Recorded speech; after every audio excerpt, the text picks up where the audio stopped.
Hello students. आज हम improper fraction की डीकम्पोजिशन करने जा रहे हैं। एक्सरसाइज 4.1 क्वेश्चन नंबर 10 हम करेंगे। तो चलिए हम स्टार्ट करते हैं। क्वेश्चन नंबर 10 में हमारे पास ये एक फ्रैक्शन दी गई है। इस फ्रैक्शन में ये जो न्यूमरेटर है इसमें हमें x की पावर न्यूमरेटर में x cube plus 5x² minus 7 ये हमें नज़र आ रहा है। x क्यूब यहाँ पे मैक्सिमम पावर है न्यूमरेटर में, और डिनोमिनेटर में 3x² माइनस 2x माइनस 1 है। तो यहाँ पे डिनोमिनेटर में x की जो मैक्सिमम पावर है वो 2 है। न्यूमरेटर में पावर 3 है, यानी न्यूमरेटर में जो डिग्री है वो 3 है और डिनोमिनेटर में 2 है। तो ये एक इम्प्रॉपर फ्रैक्शन है। न्यूमरेटर और डिनोमिनेटर की डिग्री अगर बराबर हो या न्यूमरेटर की डिग्री ज़्यादा हो तो ऐसी फ्रैक्शन इम्प्रॉपर फ्रैक्शन कहलाती है। इसको हम डायरेक्ट डिकम्पोज नहीं कर सकते। अब हम इसको पहले डिवाइड करेंगे। डिवाइड करके हम यहाँ से इसका जो प्रॉपर वाला पार्ट है, प्रॉपर फ्रैक्शन है, वो यहाँ से निकालेंगे और प्रॉपर फ्रैक्शन की हम डीकम्पोजिशन करेंगे। अब हम वैल्यूज़ को डिवाइड करेंगे। डिवाइड करने के लिए ये डिनोमिनेटर में है 3x² माइनस 2x माइनस 1, इसको बाहर रखेंगे, और 6x cube plus 5x² minus 7 इसको हम अंदर रखेंगे, और इसके बाद हम इसको डिवाइड कर लेंगे। अब डिवाइड करने के लिए हम देख रहे हैं कि हमारे पास बाहर लिखा हुआ 3x² और अंदर लिखा हुआ है 6x क्यूब, यानी 3x² को अब किसी ऐसे नंबर से मल्टीप्लाई करेंगे कि हमारे पास 6x क्यूब आ जाए। तो 2x ऐसा नंबर है जिसको हम 3x² से मल्टीप्लाई करेंगे, तो हमारे पास आंसर होगा 6x क्यूब। अब हम इसी 2x को अगली टर्म के साथ भी मल्टीप्लाई करेंगे। माइनस साइन है, माइनस लगा देंगे, और 2x को 2x के साथ मल्टीप्लाई करेंगे तो यहाँ पे हमारे पास 4x² आ जाएगा। इसके बाद 2x को हम -1 से मल्टीप्लाई करेंगे और इसको हम साइड पे लिख लेंगे -2x, क्योंकि यहाँ पे कोई भी ऐसी वैल्यू नहीं थी 2x या x की फॉर्म में, तो हमने इसलिए इसको साइड पे लिख दिया।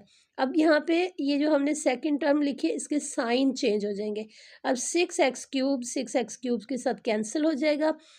5x² प्लस 4x², साइन क्योंकि चेंज हो गए इसलिए 5x² प्लस 4x² 9x² आ जाएगा, प्लस 2x और -7 ये इसी तरह अपनी जगह पे ये वैल्यू आ जाएगी। अब हमारे पास है 9x², इसके अकॉर्डिंग हमने सॉल्व करना है। तो अगर हम 3 के साथ मल्टीप्लाई करेंगे फर्स्ट टर्म को तो ये बन जाएगा 9, और 3x² है तो इसलिए हमारे पास 9x² बन जाएगा। अब 3 को हमने अगली टर्म के साथ सेकंड टर्म के साथ मल्टीप्लाई करना है, तो यहाँ पे आ जाएगा -6x। फिर हमने 3 को -1 से मल्टीप्लाई करना है, तो यहाँ पे हमारे पास वैल्यू आ जाएगी -3। अब भी हमने साइन चेंज करने हैं, हर रकम का साइन, हर टर्म का साइन यहाँ पे चेंज हो जाएगा। 9x² को 9x² से कैंसिल कर दिया, 6 प्लस 2 ये वैल्यू आ जाएगी 8x, -7 प्लस 3 आंसर होगा -4। तो यहाँ तक हमने अल्जेब्राइक फ्रैक्शन की जो अल्जेब्राइक फ्रैक्शन की हमने डिवीजन कर ली है। सिंपल हमने वैल्यू को डिवाइड किया है। अब ये वैल्यू 2x प्लस 3 ये कोशेंट है, 8x माइनस 4 ये रिमाइंडर है, और 3x² माइनस 2x माइनस 1 ये डिवाइज़र है। ये पूरी वैल्यू ये डिवाइज़र है।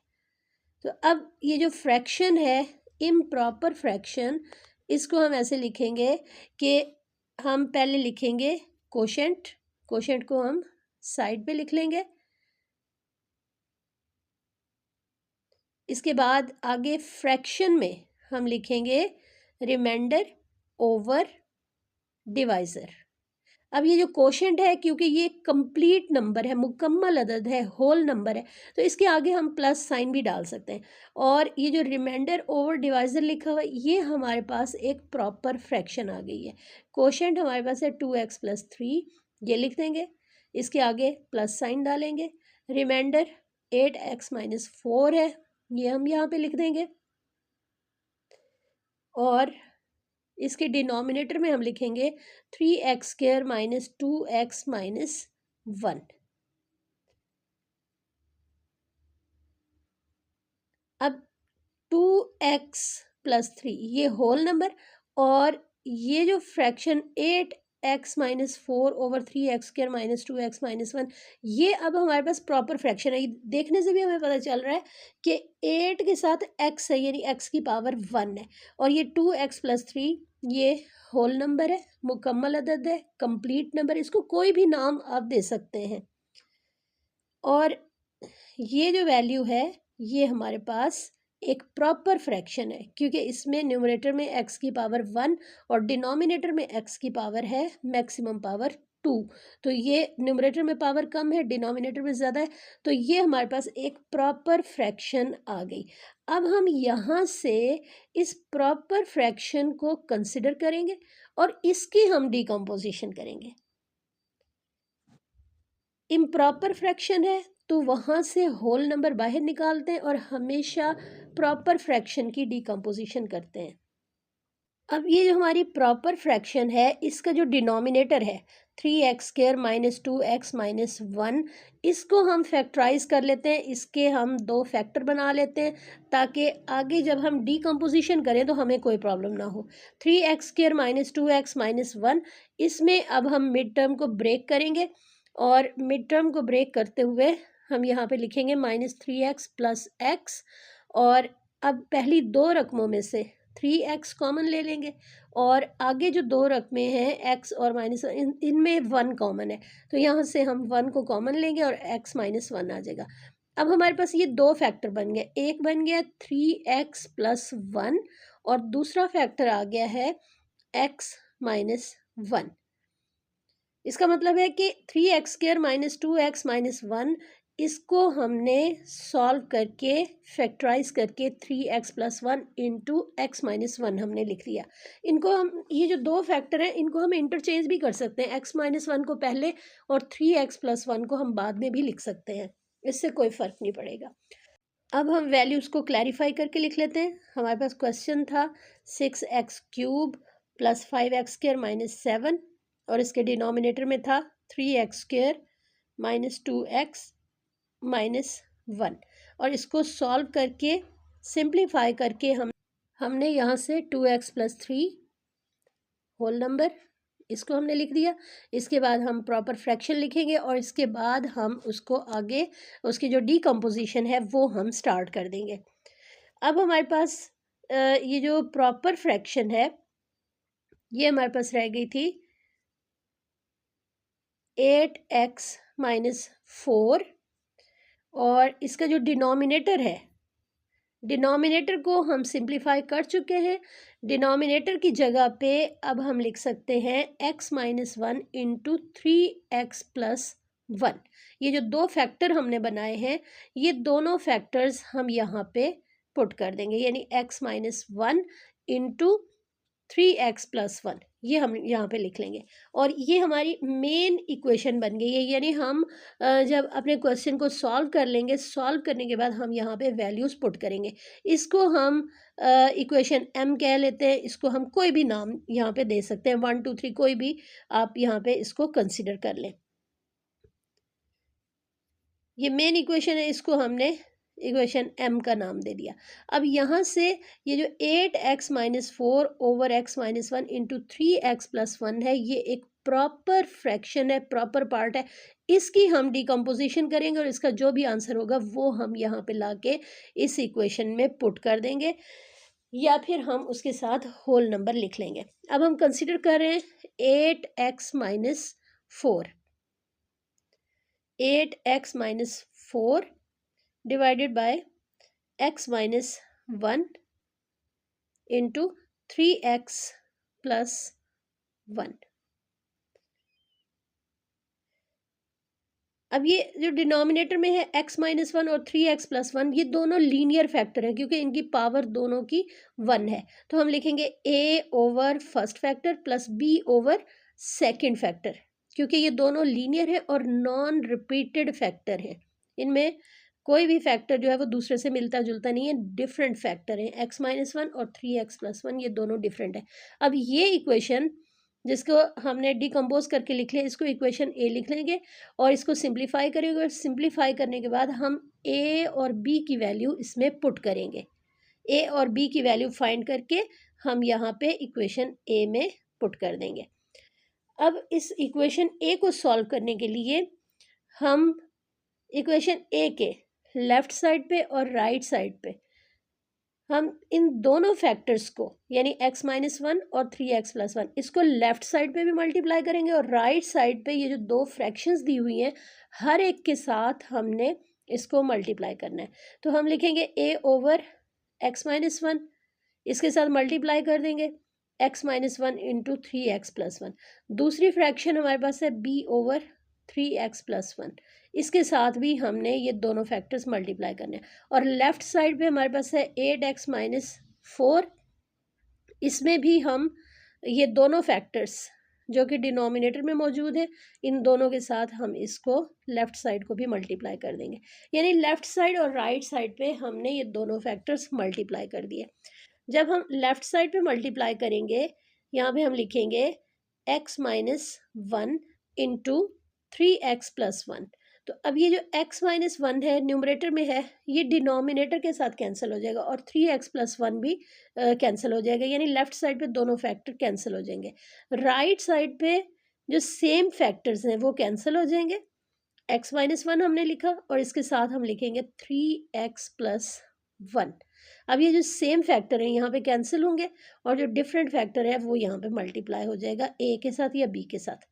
अब 3x+1 3x+1 के साथ सेम फैक्टर के साथ कैंसिल हो गया, x-1 के साथ कैंसिल हो गया, और a के साथ वैल्यू बच जाएगी 3x+1 और b के साथ x-1, और लेफ्ट साइड पे ये दोनों फैक्टर्स यहाँ पे कैंसिल हो गए, और लेफ्ट साइड पे हमारे पास रह गया 8x-4।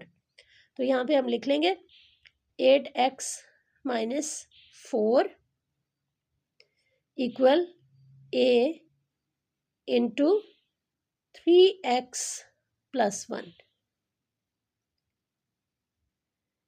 Plus b into x-1, b के साथ x-1 मल्टीप्लाई हो जाएगा। तो ये हमारे पास सिंपल सी इक्वेशन आ गई, इसको हम कंसिडर कर लेंगे इक्वेशन 1। आगे चल के हमने इसी इक्वेशन 1 में से a और b की वैल्यू फाइंड करनी है। अब हम इसी इक्वेशन को एक बार फिर क्लियर करके लिख लेते हैं, और इसके बाद हम यहाँ से ये जो दोनों फैक्टर हैं x-1 और 3x+1 इनको हम बारी बारी ज़ीरो के बराबर रखेंगे और इक्वेशन 1 में से वैल्यू निकालेंगे। अब हम यहाँ पे लेट कर लेंगे, हम सपोज कर लेंगे कि x-1 यानी जो पहला फैक्टर है x-1, इसको हम सपोज करेंगे ज़ीरो के इक्वल। इसके बाद हम दूसरी वैल्यू को यानी 3x+1 को उसको भी ज़ीरो के बराबर लेंगे। अब x-1 इक्वल ज़ीरो है, 1 दूसरी साइड पे चला जाएगा और x की वैल्यू 1 आ जाएगी, और इसको हमने इक्वेशन 1 में पुट करना है। अब इक्वेशन 1 में लेफ़्ट साइड पे 8x-4 है, x को रिप्लेस कर देंगे और इसकी वैल्यू यानी 1 पुट कर देंगे। जहाँ जहाँ लेफ़्ट साइड या राइट साइड पे x मौजूद है वहाँ पे हमने 1 लिखना है। अब 3 के साथ 3x+1 था, तो यहाँ पे हमने 3 इंटू 1 लिख दिया, और x-1 b के साथ था तो 1-1 लिख दिया। अब b के साथ 1-1 यानी 0 आ गया, और 0 को जब b से मल्टीप्लाई करेंगे तो ये पूरी टर्म जो है ये यहाँ पे 0 हो जाएगी। a के साथ 3 मल्टीप्लाइंग बाय 1 है तो ये 3 हो जाएगा, और आगे +1 लिखा हुआ तो ये वैल्यू 4 आ गई। 8-4 ये लिखेंगे, 8 में से 4 माइनस किया 4 आ गया, और a के साथ 4 मल्टीप्लाई हो रहा है तो हम इसको दूसरी साइड पे ले जाएंगे, और हमारे पास a की वैल्यू यहाँ से आ जाएगी 1, क्योंकि न्यूमरेटर में 4 डिनोमिनेटर में 4 है, ये वैल्यूज़ कैंसिल हो जाएंगी और a की वैल्यू हमारे पास 1 आ गई। इसको आगे चल के हम इक्वेशन में पुट कर देंगे, जो हमने इक्वेशन a बनाई थी उसमें हम इसको पुट करेंगे।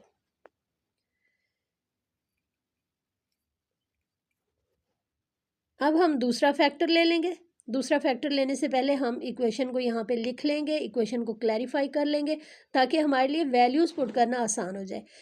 लेफ्ट साइड पे 8x-4 है और राइट साइड पे a into 3x+1 plus b into x-1, ये हमारे पास इक्वेशन 1 है। अब इस इक्वेशन 1 में हमने सपोज करना है 3x+1 को 0 के बराबर।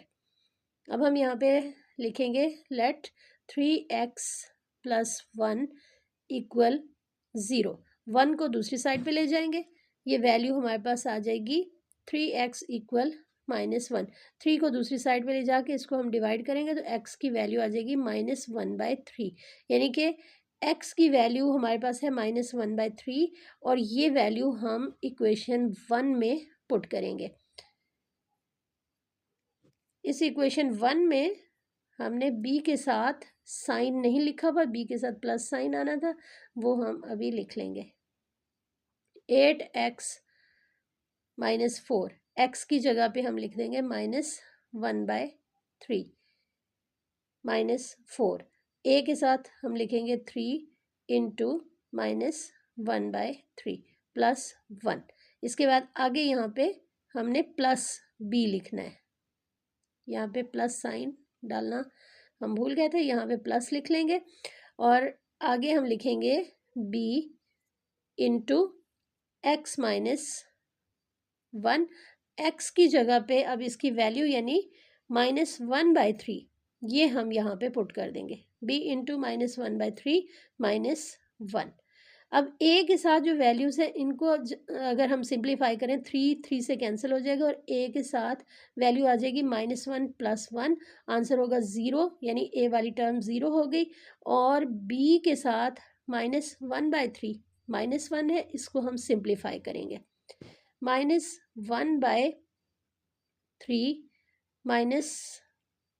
-1, डिनोमिनेटर में 1 लिख लेंगे। अब हम जब एलसीएम लेंगे तो ये 1 -1 से मल्टीप्लाई हो जाएगा और 3 दूसरी साइड पे मल्टीप्लाई होगा, तो हमारे पास ये वैल्यू आ जाएगी -4/3। या फिर आप अपने मेथड से यहाँ पे -1/3 -1 इसको आप सॉल्व करेंगे तो आपके पास आंसर -4/3 आ जाएगा। अब लेफ्ट साइड पे है 8 मल्टीप्लाइंग बाय -1/3, तो ये बन जाएगा -8/3 प्लस 4। अब ये जो 4 लिखा हुआ है इसके डिनोमिनेटर में हम 1 लिख लेंगे और एलसीएम ले लेंगे। एलसीएम हमारे पास 3 आ गया, -8 -12 ये वैल्यू आएगी, b के साथ -4/3 ये वैल्यू आ गई। अब हम सिंप्लीफाई करेंगे लेफ्ट साइड को, -8 -12 आंसर होगा -20, तो यहाँ पे हम लिख देंगे -20/3, ये वैल्यू लेफ्ट साइड पे आ गई। राइट साइड पे b के साथ -4/3 मल्टीप्लाई हो रहा है, अगर इसको दूसरी साइड पे ले जाएंगे 3 न्यूमरेटर में चला जाएगा और 4 डिनोमिनेटर में आ जाएगा और 3 को 3 के साथ कैंसिल कर देंगे, माइनस साइन न्यूमरेटर में है, डिनोमिनेटर में कैंसिल, 4 को 20 से कैंसिल करेंगे तो हमारे पास b की वैल्यू आ जाएगी 5। a की वैल्यू हम पहले फाइंड कर चुके हैं 1 है और b की वैल्यू हमने अभी फाइंड आउट की है, ये हमारे पास 5 आ गई। अब जो हमने डीकम्पोजिशन की थी, इक्वेशन a बनाई थी, उसमें हम a और b की वैल्यू पुट कर देंगे। ये हमने जो डीकम्पोजिशन की थी a/x-1 प्लस b/3x+1, यहाँ से हम a और b को रिप्लेस करेंगे और इसकी जगह पे हम ये वैल्यूज़ यानी 1 और 5 पुट कर देंगे। अब हमारे पास 8x-4 over x-1 into 3x+1 ये वैल्यू आ गई और a की जगह पे अब हम वैल्यू भी लिख सकते हैं या हम अभी इक्वेशन को पहले लिख लेते हैं ताकि हमें समझ आए कि हमने कैसे इसमें वैल्यू पुट की है। b/3x+1 ये हमारे पास है इक्वेशन a। इस इक्वेशन में से हम a को रिमूव करेंगे, a को रिप्लेस करेंगे और इसकी जगह पे हम इसकी वैल्यू लिख देंगे यानी 1 लिख देंगे, 1/x-1 और b की जगह पे इसकी वैल्यू यानी 5 लिख देंगे तो 5/3x+1। ये हमने जो प्रॉपर फ्रैक्शन कंसिडर की थी, ये उसका आंसर है। प्रॉपर फ्रैक्शन को हमने डीकम्पोज करके उसका आंसर फाइंड किया है। अब जो हमारे पास मेन इक्वेशन थी उसमें 2x+3 होल नंबर गिवन था।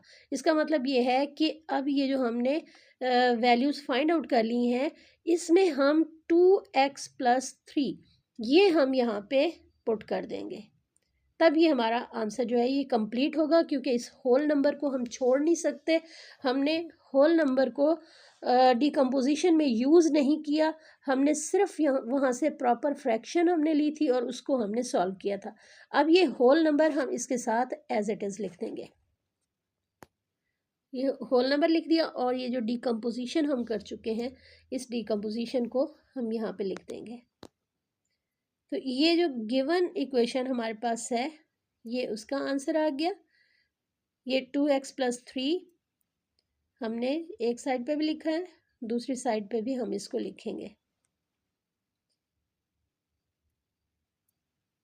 2x+3 ये होल नंबर लेफ्ट साइड पे भी आ गया, राइट साइड पे भी आ गया, और ये हमारे पास आंसर है उस गिवन इक्वेशन का जो कि हमारे पास इम्प्रॉपर फॉर्म में थी।